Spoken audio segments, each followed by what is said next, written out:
Hello students, today we discuss next chapter seconds, polynomial. Now we discuss first introduction of polynomial. आज हम polynomial के introduction के बारे में समझेंगे, कुछ टर्म्स समझेंगे, फिर इसके बाद इस चैप्टर की एक्सरसाइज करेंगे. फर्स्ट है इम्पोर्टेंट term relating polynomials. ठीक हो गया. कुछ टर्म्स हैं जो कि पॉलिनोमियल से रिलेट करती हैं, तो हम इसके बारे में समझेंगे. ठीक है, पॉलिनोमियल्स. ठीक हो गया. अब आपका आता है फर्स्ट है कांस्टेंट. कांस्टेंट क्या होते हैं? कांस्टेंट क्या होते हैं? कोई भी नंबर, जैसे कि कोई भी वैल्यू जो कि चेंज ना हो. फॉर एग्जांपल 2 हो गया, 5 हो गया, ये क्या हो गए? Constant. And now second, variables. Variables क्या होते हैं? जो डिपेंड करते हैं. फॉर एग्जाम्पल इसको हम x, y, z एक्सेट्रा, ठीक है, इस तरह समझेंगे. ये दोनों टर्म को समझने के लिए मैं फॉर एग्जाम्पल एक आपके सामने एग्जाम्पल लेती हूँ 2x का. तो यहाँ पर क्या होगा? जो आपका ये है, ये हो जाएगा आपका कांस्टेंट, ये आपका हो जाएगा वेरिएबल्स. इसी तरह मैं आपके सामने एक सेकंड एग्जांपल लेती हूँ. अगर आपके पास ये सर्कल है, ठीक हो गया, और ये आपके रेडियस है, आर रेडियस का सर्कल है, और इसकी पैरामीटर हो गई. पैरामीटर क्या होता है? पैरामीटर क्या होता है सर्कल का? 2πr. तो अगर हम इसमें देखेंगे यहाँ पर जो ये 2π है, ये क्या हो गया आपका? कांस्टेंट. और r क्या हो गया? वेरिएबल्स. ठीक हो गया. जो r है वो डिपेंड करता है डिफरेंट वैल्यू पे. अगर हम यहाँ पे r की वैल्यू 1 रखेंगे तो पैरामीटर आपका क्या आ जाएगा? 2π. अगर r की वैल्यू 2 रखेंगे तो आपके पैरामीटर क्या आ गई? 4π. ठीक हो गया. तो कांस्टेंट और वेरिएबल समझ में आ गया होगा. नाउ आपका थर्ड है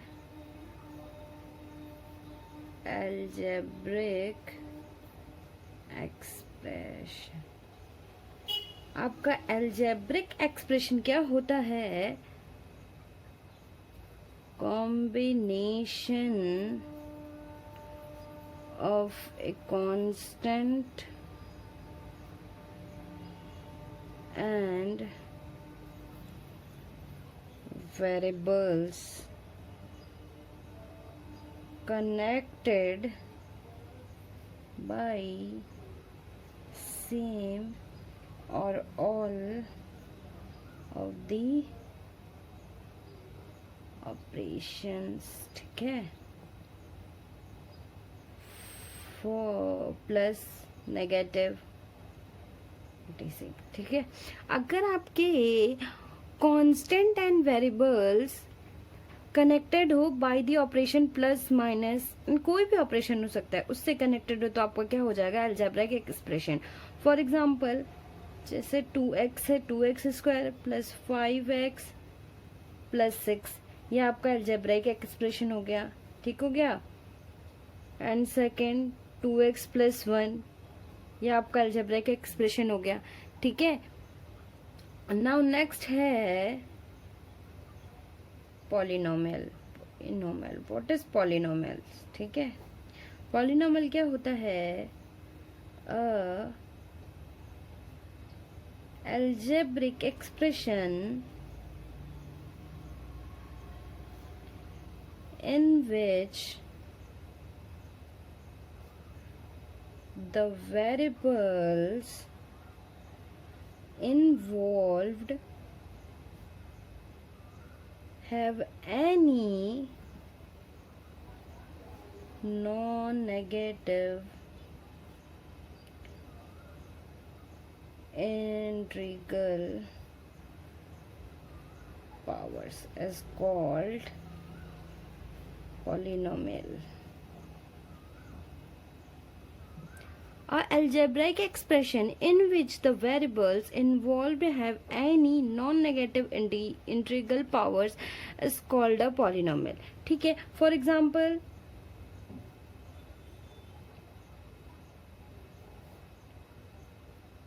six x square plus 7x plus 1. यहाँ पर हम देखेंगे जो भी वेरिएबल्स की पावर है वो हमेशा पॉजिटिव होनी चाहिए, तो ये आपका क्या होगा, पॉलिनोमियल. जैसे हम देखते हैं यहाँ पे 2x 3/2 x के पावर 3/2 प्लस 9x के पावर -2 प्लस 1, ये आपका पॉलिनोमियल होगा? नहीं, नॉट ए पॉलिनोमियल. यहाँ पर पॉलिनोमियल इसलिए नहीं होगा क्योंकि यहाँ पर वेरिएबल्स की पावर नेगेटिव है. और एक बात का ध्यान रखिएगा बच्चों कि अगर वेरिएबल्स की पावर हमेशा पॉजिटिव इंटीजर्स होगा तभी वो क्या कहलाएगा पॉलिनोमियल. जैसे यहाँ पे सेकंड एग्जांपल मैंने लिया है, यहाँ पर 3/2 है, नेगेटिव इंटीजर्स है और यहाँ पे रेशनल है. ठीक है, तो ये आपका पॉलिनोमियल नहीं होगा. नेक्स्ट है आपका टर्म. आपका टर्म्स क्या होते हैं इन ए पॉलिनोमियल. अगर आपके पास कोई पॉलिनोमियल है, जैसे 2x प्लस 5 है, तो इसमें टर्म्स क्या हो जाएंगे, जो 2x and 5 hair 2x and 5 आपके क्या कहलाएंगे, टर्म्स होंगे. ठीक हो गया. 6 आपका 6 हो गया कोफिशिएंट. कोफिशिएंट क्या होते हैं इन अ पॉलिनोमियल. अगर आपके पास कोई पॉलिनोमियल है, मान लीजिए आपके पास 7x² प्लस 2x प्लस 5 है, तो किसी भी वेरिएबल्स के साथ जो जो टर्म्स होंगे, मतलब कि जैसे x² का कोफिशिएंट क्या होगा, x² के साथ कौन सा कांस्टेंट है, 7, तो ये आपका 7 क्या हो गया, कोफिशिएंट हो गया. 2 के साथ x के साथ कौन है, 2. यहाँ पे 5 है, 5 को हम इस तरह से लिख सकते हैं, 5 को 5x के पावर 0, इसका मतलब इसकी वैल्यू 1 होती है, तो 5 × 1 = 5. ठीक है, तो यहाँ पर अगर हम देखेंगे the coefficient of x², the coefficient of x² का कोफिशिएंट क्या होगा, 7. सिमिलरली कोफिशिएंट ऑफ x का क्या होगा कोफिशिएंट, 2. x के पावर 0 का कोफिशिएंट क्या होगा, 5. तो ये आपके क्या हो गए कोफिशिएंट. ठीक है. नाउ आपका नेक्स्ट है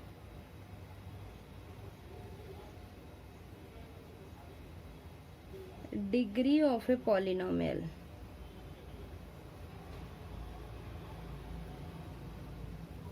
जो भी पॉलिनोमियल होती है उसकी डिग्री क्या होती है.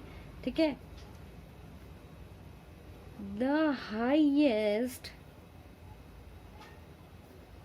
power of the variable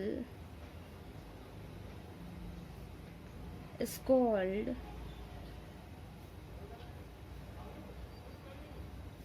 degree of a polynomial. ठीक है, जो भी वेरिएबल की हाईएस्ट पावर होगी वो आपकी डिग्री ऑफ ए पॉलिनोमियल होगी. फॉर एग्जाम्पल अगर हम देखेंगे यहाँ पे, अगर आपके पास कोई पॉलिनोमियल है 8x² प्लस 6x प्लस 2, आपकी वेरिएबल्स क्या है, ये हैं. ठीक है, सबसे हाईएस्ट पावर जो भी किसी भी वेरिएबल की सबसे हाईएस्ट पावर, देखिए आपके पास x 8x² है, इसकी सबसे हाईएस्ट, इसकी पावर क्या है 2, 6x, यहाँ पे x की पावर क्या है 1, यहाँ पर x की पावर क्या है, x की पावर 0, तो सबसे हाईएस्ट क्या है 2, तो डिग्री ऑफ ए पॉलिनोमियल, इस पॉलिनोमियल की आपकी डिग्री क्या हो जाएगी, ये 2। सिमिलरली अगर हम एग्जांपल ले लेते हैं 9x² प्लस 10x प्लस 2, तो यहाँ पर क्या हो जाएगी, पॉलिनोमियल की डिग्री सबसे हाईएस्ट, वेरिएबल की सबसे हाईएस्ट पावर, तो यहाँ पे क्या हो जाएगी 2, ठीक है। इसी तरह हम ले लेते हैं 2x³ प्लस 7x प्लस 9, तो यहाँ पर क्या होगी पॉलिनोमियल की डिग्री, यहाँ पर x की पावर कितनी है 3, यहाँ पर x की पावर 1, यहाँ पर x की पावर 0, ठीक है। तो सबसे हाईएस्ट क्या है आपके पास 3, तो डिग्री ऑफ ए पॉलिनोमियल क्या हो जाएगी 3, ठीक है। ये आपको टर्म समझ में आया होगा। नाउ नेक्स्ट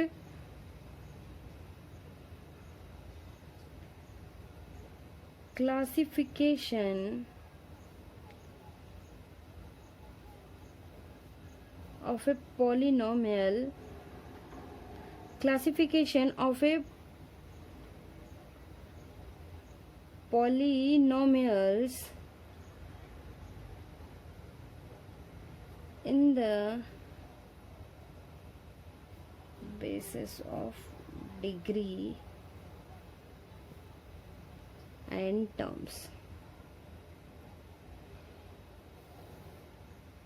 हम यहाँ पर अगर कोई पॉलिनोमियल है, ठीक है, हम उसको किसके बेसिस पे क्लासिफाई कर रहे हैं, टर्म्स एंड डिग्री के बेसिस पे। यहाँ पर डिग्री हो गई आपकी और यहाँ पर टर्म्स हो गए, ठीक है। अब डिग्री के टर्म्स में एंड टर्म्स के टर्म्स में हम क्लासिफाई करेंगे। फर्स्ट है, हम डिग्री के टर्म्स में कर लेते हैं, ठीक है।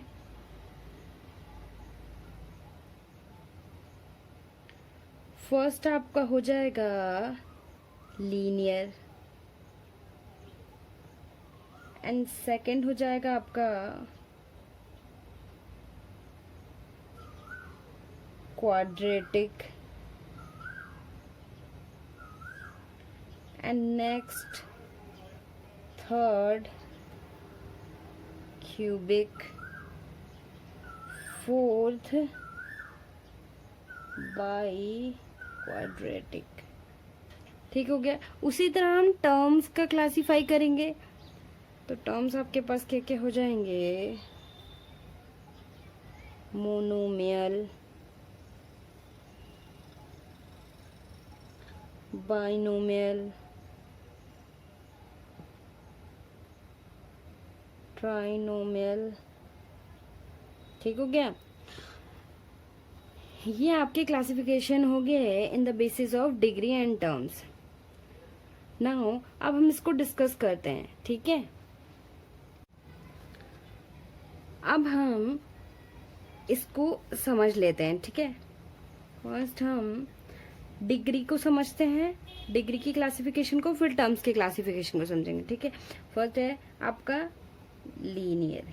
आपका लीनियर क्या होता है, अगर आपके पास कोई पॉलिनोमियल x प्लस 1 है, ठीक है, linear in a polynomials in variables of a degree is 1।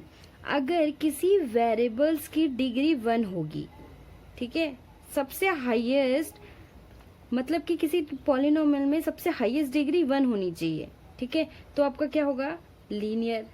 Next है आपका क्वाड्रेटिक। आपकी क्वाड्रेटिक क्या हो जाएगी, अगर कोई पॉलिनोमियल है x² प्लस x प्लस 1, जहां पर वेरिएबल्स की हाईएस्ट डिग्री 2 हो, वो क्या हो जाएगा आपका क्वाड्रेटिक, ठीक है। And next cubic. क्यूबिक क्या होगा, सिमिलरली जैसे यहाँ पे क्वाड्रेटिक था तो यहाँ पे डिग्री 2 होनी चाहिए, यहाँ पर क्यूबिक है तो यहाँ पे क्या होनी चाहिए 3, x³ प्लस x प्लस 1, ठीक है। नेक्स्ट है बाई क्वाड्रेटिक। बाई क्वाड्रेटिक क्या हो जाएगा, यहाँ पर हाईएस्ट डिग्री 4 होनी चाहिए। ठीक है, ये समझ में आ गया होगा। अब नाउ नेक्स्ट टर्म्स के बारे में डिस्कस कर लेते हैं। ठीक है, फर्स्ट है आपका मोनोमियल। मोनोमियल क्या होता है, अगर जिसमें भी टर्म्स केवल एक ही हो।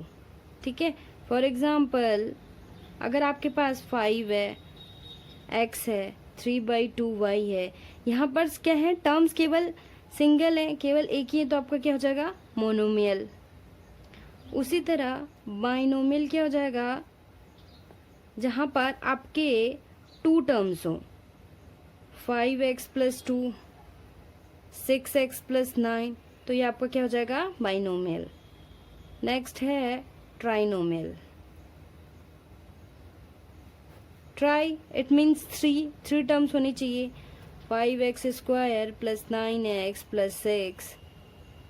इसी तरह आपका क्या हो जाएगा, 7x² + 2x + 1। ठीक हो गया, आपको समझ में आ गया होगा डिग्री एंड टर्म्स की classification. Now next we discuss constant polynomial. Constant polynomial क्या होते हैं, अ पॉलिनोमियल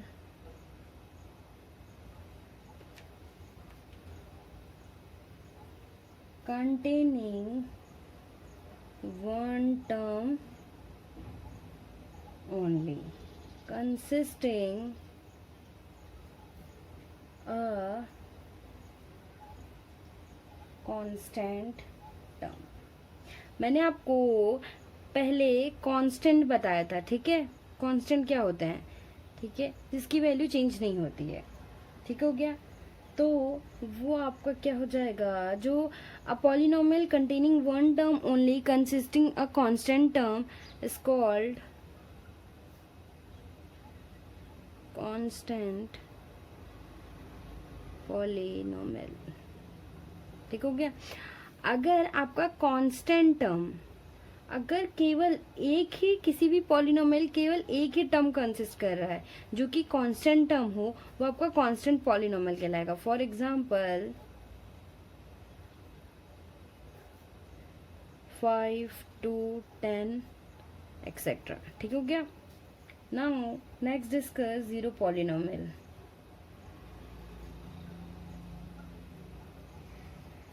जीरो पॉलिनोमियल क्या होते हैं, अ पॉलिनोमियल